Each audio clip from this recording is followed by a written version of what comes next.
আসসালামু আলাইকুম। কুকিং ডায়েরিতে আপনাদের সবাইকে স্বাগতম। আমি আজকে টমেটো চাটনি বানাবো।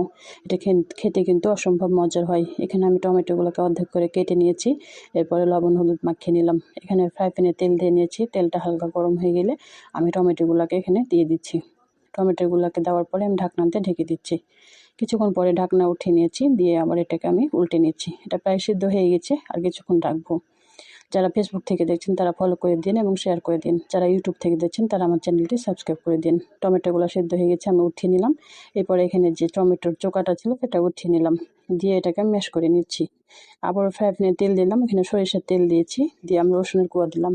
রসুনের কোয়াগুলোকে ভেজে উঠিয়ে নিচ্ছি। এখানে আমি পেঁয়াজ কুচি এবং কাঁচামরিচ দিয়ে দিলাম। পেঁয়াজ আর কাঁচামরিচটাকে হালকা করে ভেজে নিচ্ছি, বেশি ভাজবো না, হালকা করে ভেজে নিব। এরপরে রসুনটাকে আমি দিয়ে দিলাম এখানে থেতো করে।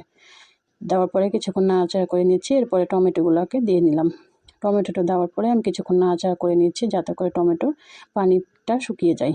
এরপর আমি স্বাদ মতো লবণ দিয়ে দিলাম, হলুদের গুঁড়া দিলাম, আর এখানে আমি জিরে গুঁড়া দিয়ে দিলাম। অল্প একটু হলুদ দিলে কালারটা সুন্দর আসে, তার জন্য হলুদ দিলাম।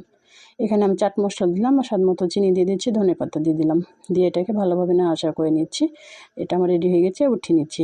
এটা আমার কেমন হয়েছে অবশ্যই কমেন্ট করে জানাবেন। সবাই ভালো থাকেন। আল্লাহ হাফেজ।